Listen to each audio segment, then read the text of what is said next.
할렐루야.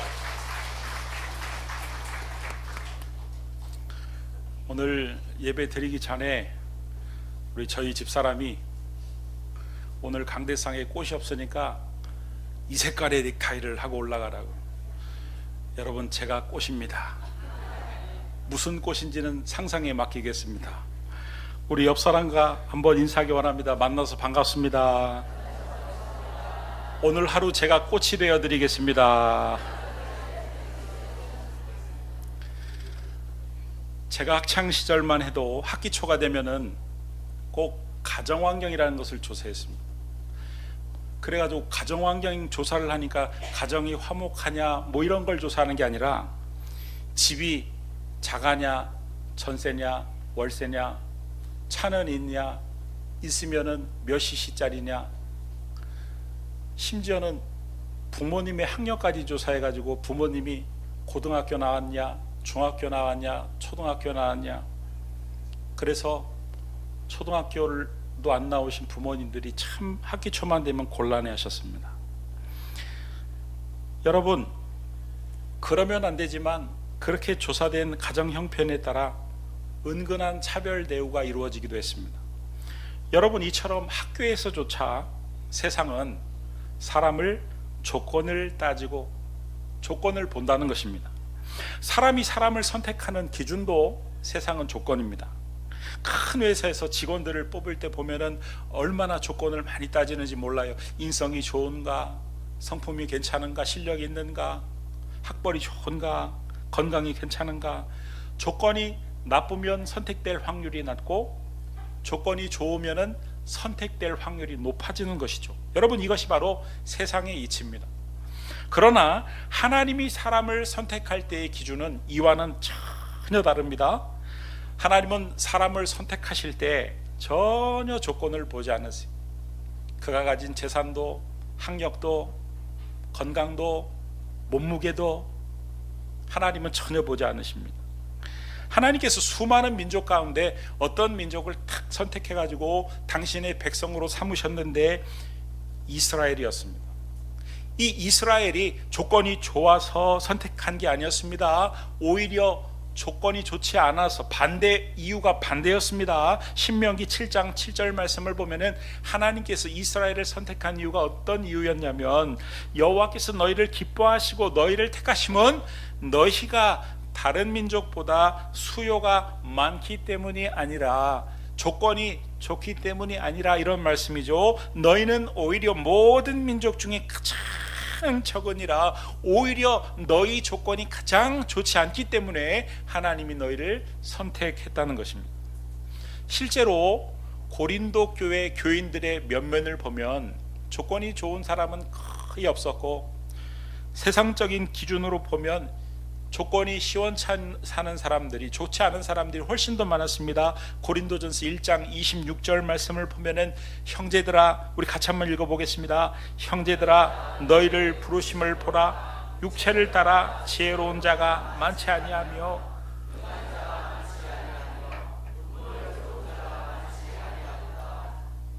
할렐루야. 참 세상은 조건을 따지고 조건을 보고 선택하는데 하나님은 조건을 전혀 보지 않고 선택을 하시고, 고린도 교회 교인들의 면면만 봐도 그것이 사실이라는 것이 증명이 됩니다. 여러분, 세상은요 연약할수록 무시합니다. 심지어는 연약하다고 확인이 되면은 힘의 논리로 짓밟기도 합니다. 그러나 우리 주님은 이 땅에 오셔가지고 연약한 사람들을 얼마나 귀히 여기셨는지 몰라요. 예수님은 병든 자, 귀신 들린 자, 죄인, 세리, 창기, 사람들이 연약하다고 다 싫어하고 무시하고 멀리하는 사람들을 가까이 하시고 그들과 상대하시고 그들과 얼마나 친밀하게 가까이 계셨는지 사람들이 예수님을 가리켜가지고 죄인들과 친구 아니냐고 비웃을 정도였습니다. 여러분, 연약한 자를 불쌍히 여기시고 가까이 하시고 함께 하시는 것이 하나님의 큰 은혜인 줄 믿으시기 바랍니다.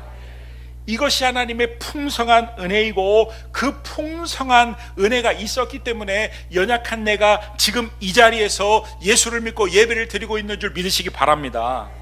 여러분, 우리는 믿음이 있어야 구원을 받는다고 하는데 맞는 말입니다.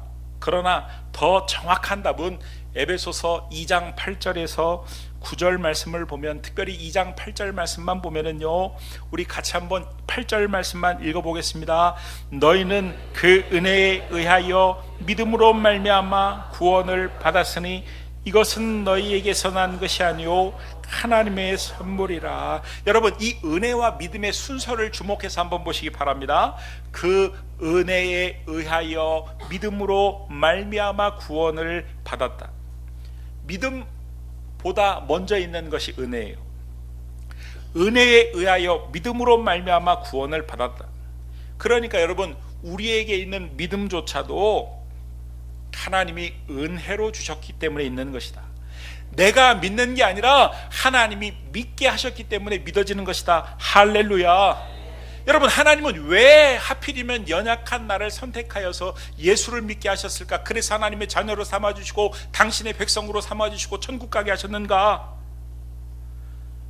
돈 많은 사람이 필요하면 저 정경련 사람들 가운데 선택을 하면 되고, 잘생긴 사람이 필요하면 저 영화배우나 탤런트 가운데 선택하면 되고, 실력 있는 사람이, 능력이 뛰어난 사람이 필요하면 학벌이 좋은 사람과 경력자들 중에서 선택하면 되는데, 왜 하필이면 보잘것없는 나를, 연약한 자를 선택하셔서 예수를 믿게 하셨을까?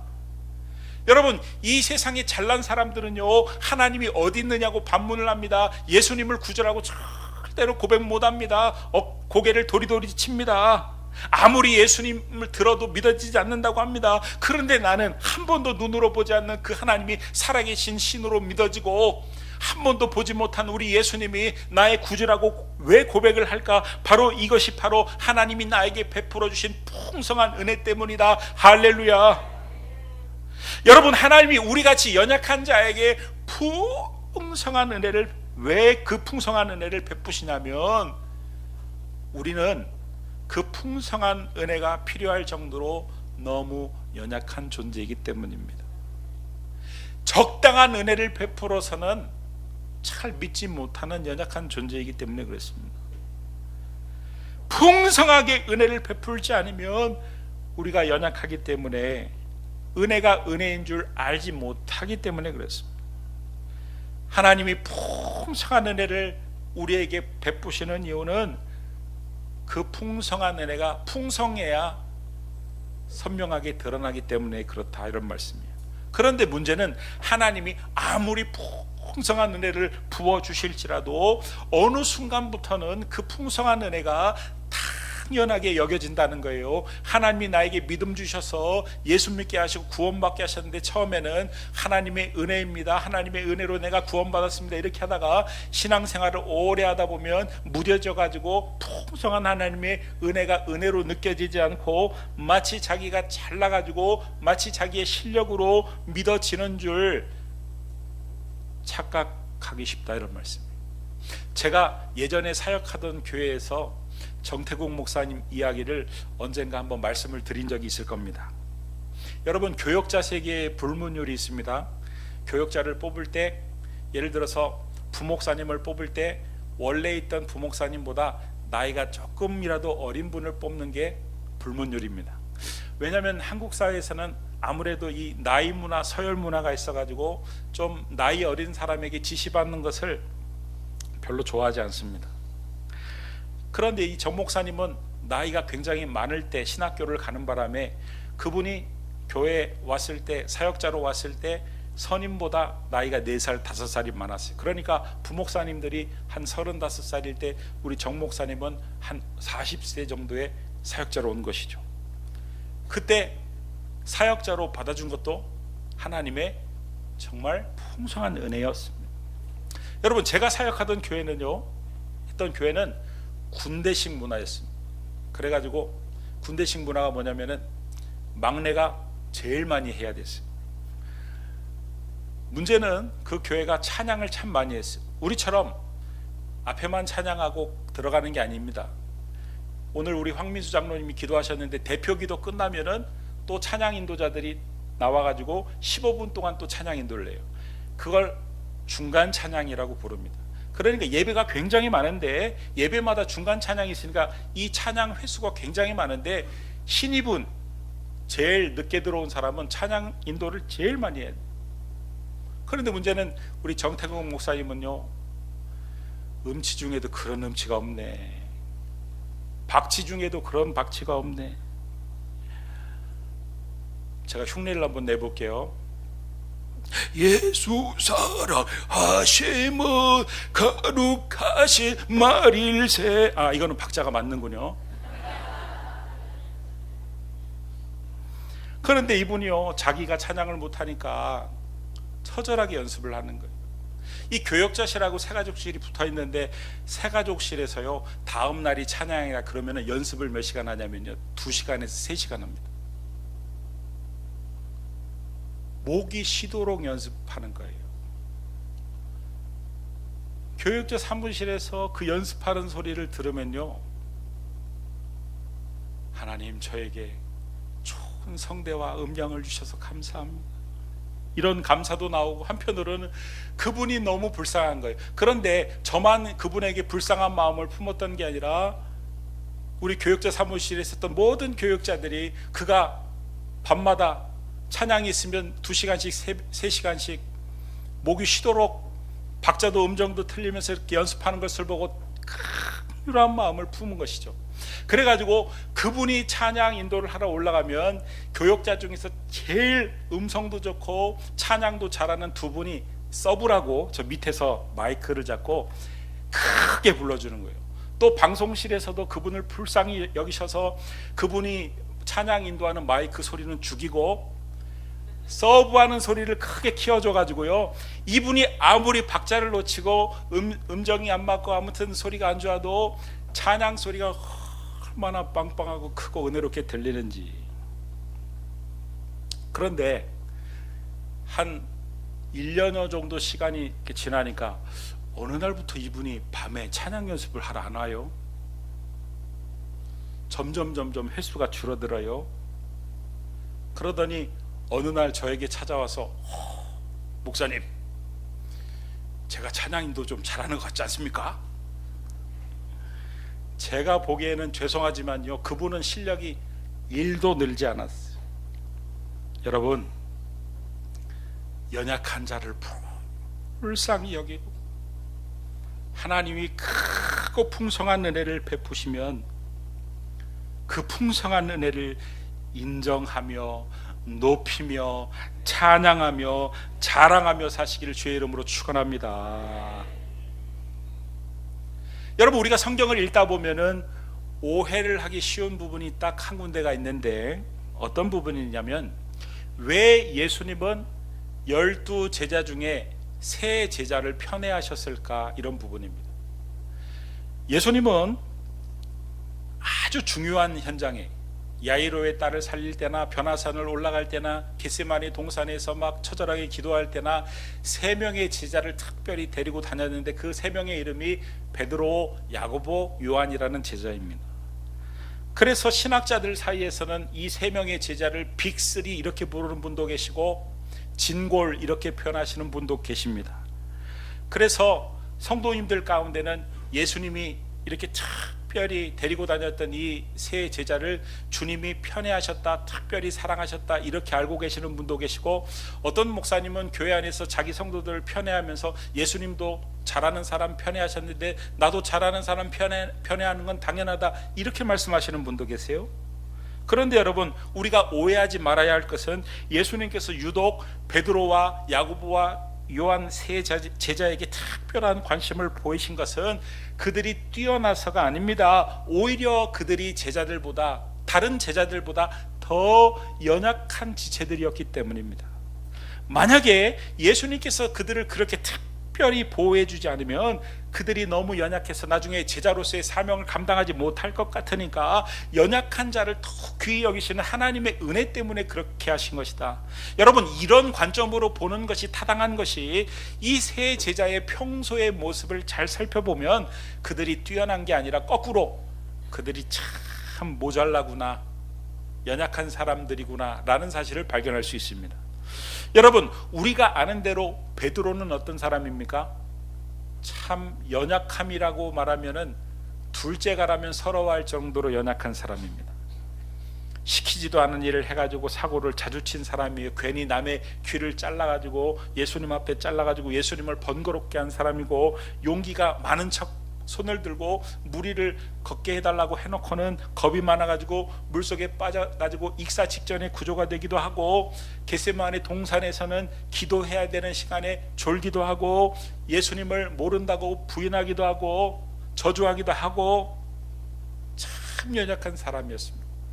또 야고보와 요한은 어떤 사람이었냐면은, 이 야고보와 요한은 세베대의 아들들이었는데, 누가복음 9장 53절에서 55절 말씀을 읽기 전에 제가 배경을 잠깐 설명을 드릴게요. 예수님의 일행이 이 사마리아 예루살렘으로 가시려고 사마리아를 지나려고 하실 때, 사마리아에 사는 몇몇의 사람들이 가로막았습니다. 못 간다, 이 사마리아를 통과 못한다, 다른 데로 가라.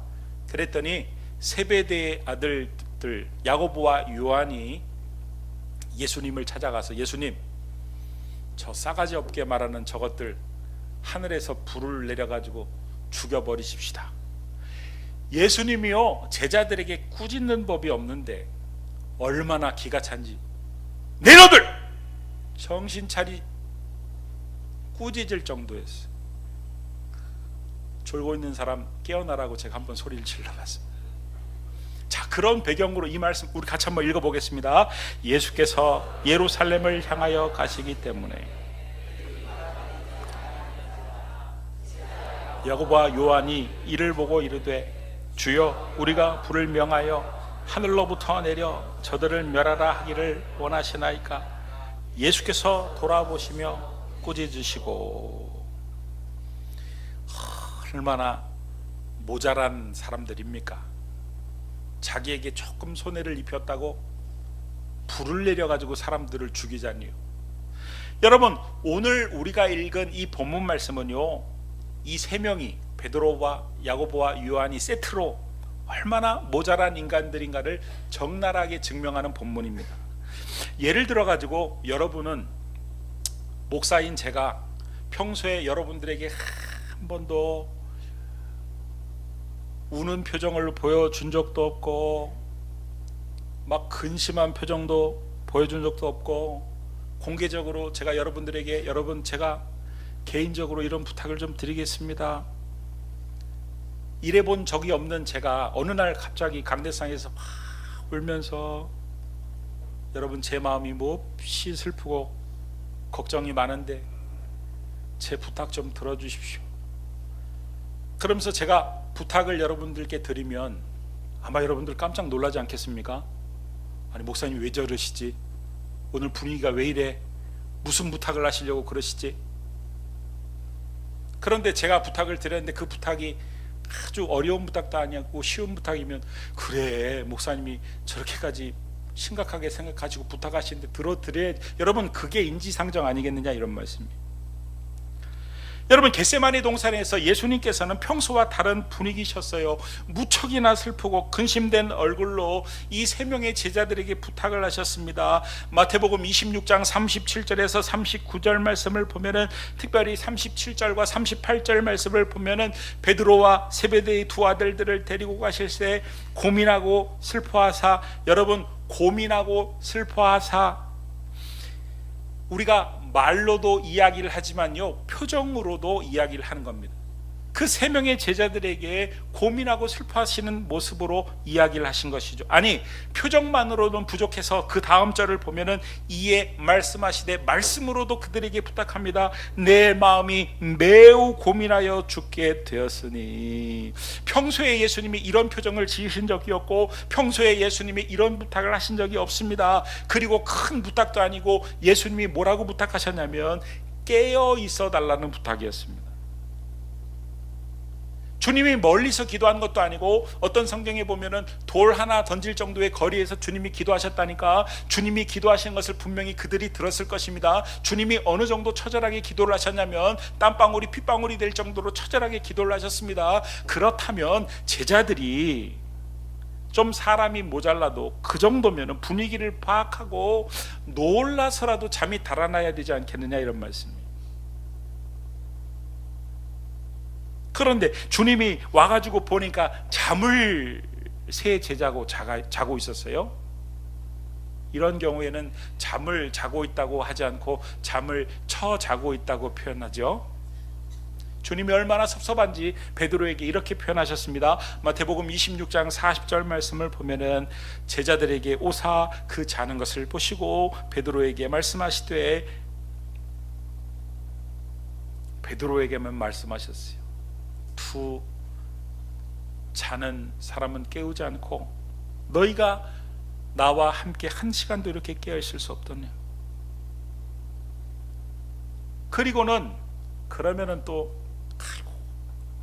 실수했으니까 지금부터라도 깨어 있겠습니다, 그래야 되는데 주님이 두 번째 오니까 또 자고 있었습니다. 세 번째 오니까 또 자고 있었어요. 그러니까 예수님이 계속 자라. 마태복음 26장 44절에서 45절 말씀을 보니까 우리 같이 읽어보겠습니다. 또 그들을 두시고 나아가 세 번째 같은 말씀으로 기도하신 후 이에 제자들에게 오사 이르시되 이제는 자고 쉬라. 보가 때가 가까이 왔으니 인자가 죄인의 손에 팔리느니라. 그러니까 여러분, 이 베드로와 야고보와 요한이 잘났기 때문에 예수님께 총애를 받았다, 편애를 했다, 이게 아니다, 이런 말씀이에요.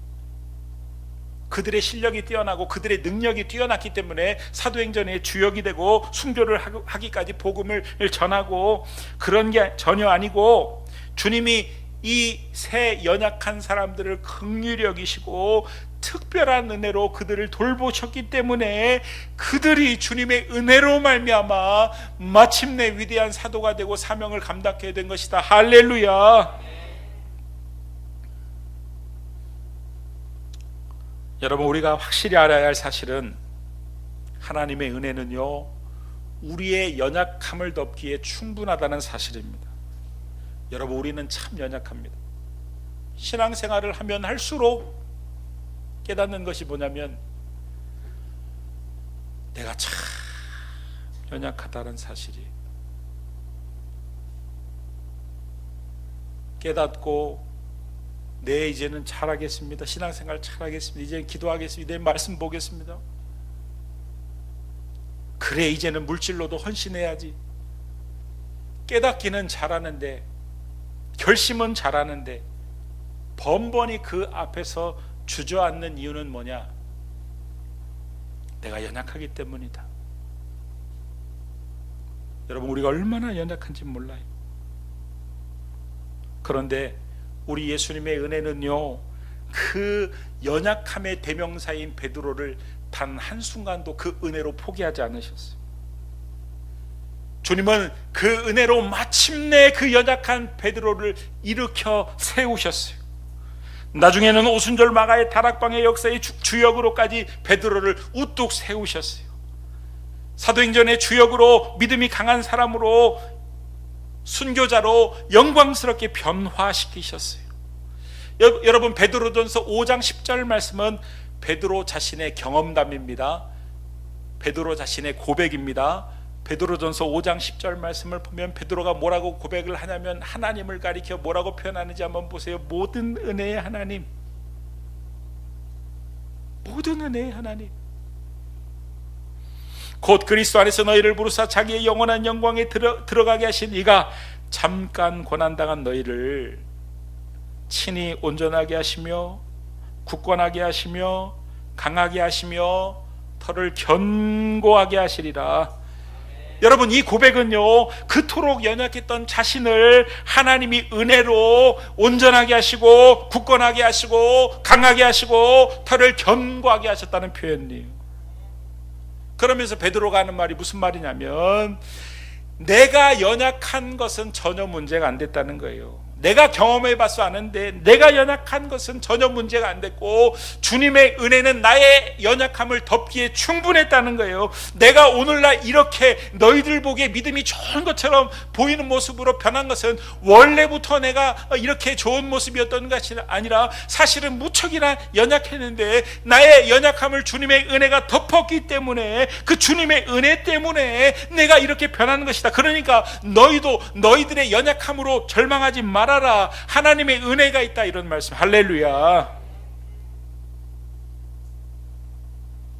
여러분, 하나님은 우리가 얼마나 연약한지 잘 아십니다. 우리가 아무리 폼을 잡고 우리가 아무리 입에 발린 말을 할지라도 우리의 수준이 얼마나 연약한지 얼마나 한심한지 잘 아십니다. 여러분, 우리가 우리 자신들을 되돌아보면 후회가 되는 것이 얼마나 많은지 몰라요. 한심한 것이 얼마나 많은지 몰라요.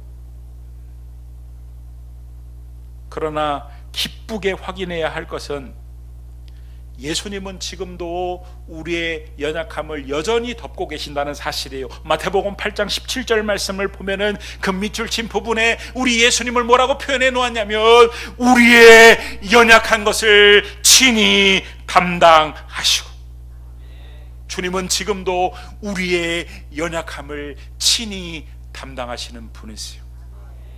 여러분, 바울이 나의 나된 것은 하나님의 은혜라고 고백을 했습니다. 바울이 마지막 죽기 전에 내가 죄인 중에 괴수라고 고백을 했습니다. 여러분, 바울이 생각을 해본 거예요. 바울의 성격이 얼마나 셌습니까? 사람이 막 자기한테 막 저기 하는 것도 막 자기 의견에 안 맞으면 막 크게 싸우기도 하고, 신앙관이 틀리다고 막 사람을 죽이기도 하고, 얼마나 센 사람이에요. 바울이 생각을 해보니까 자기의 성품대로 살았다면 자기는 그야말로 죄인 중에 괴수가 될 수밖에 없는데, 내가 이렇게 복음을 전하는 사도로 변한 것은 하나님의 전적인 은혜로 된 것이라는 것을 깨달은 것이죠. 여러분, 하나님은 나의 연약함을 친히 덮는 분이십니다. 그렇다고 연약한 그대로 살라는 게, 계속 살라는 게 아닙니다. 그래, 그러면 됐다, 계속 그게 아닙니다. 나의 연약함과 나의 약점을 너무 걱정하지 말고, 나는 연약하지만 하나님의 은혜가 나의 약점을 덮기에 충분하기 때문에 그 은혜가 앞으로도 나를 기대할 만한 인생으로 이끌어 주실 것이기 때문에 그 사실을 믿으며 살라는 거예요. 그러므로 우리가 바라봐야 할 것은 나의 약한 상황이 아니에요. 나의 약한 믿음이 아니에요. 우리가 바라봐야 할 것은 하나님의 은혜, 오직 하나님의 은혜, 오직 하나님의 은혜만 바라봐야 되는 줄 믿으시기 바랍니다. 오직 하나님의 은혜만 사모하며 사시기를 주의 이름으로 축원합니다. 그러면 그 은혜가 내가 생각한 것보다 훨씬 더 내 인생을 견고하게, 강하게, 내가 한 것보다 훨씬 더 좋은 방향으로 내 인생을 이끌어 갈 것입니다. 내일 밤부터 시작되는 작전방 기도에 나오셔가지고 여러분의 약한 상황 보지 마시고, 여러분의 약한 믿음 보지 마시고, 오직 하나님의 은혜만 바라보시고, 오직 하나님의 은혜만 사모하시고, 오직 하나님의 은혜를 구하시길 바랍니다. 그래서 여러분의 약한 상황과 여러분의 약한 믿음과 여러분의 약한 심령이 하나님의 은혜로 말미암아 견고하게 되고 강하게 되고, 할렐루야, 놀랍게 변화되는 축복의 역사가 시작되길 그리스도 예수 이름으로 축원합니다. 더 나아가 그렇게 하나님이 풍성한 은혜로 우리의 연약함을 덮어주셨다면 우리도 다른 사람의 연약함을 덮어주며 살아야 된다는 거예요. 부부싸움하면 23년 전 얘기 꺼내가, 23년 전 아들 낳을 때 네 인간도 너도 그때 어디서 술 처먹고, 그때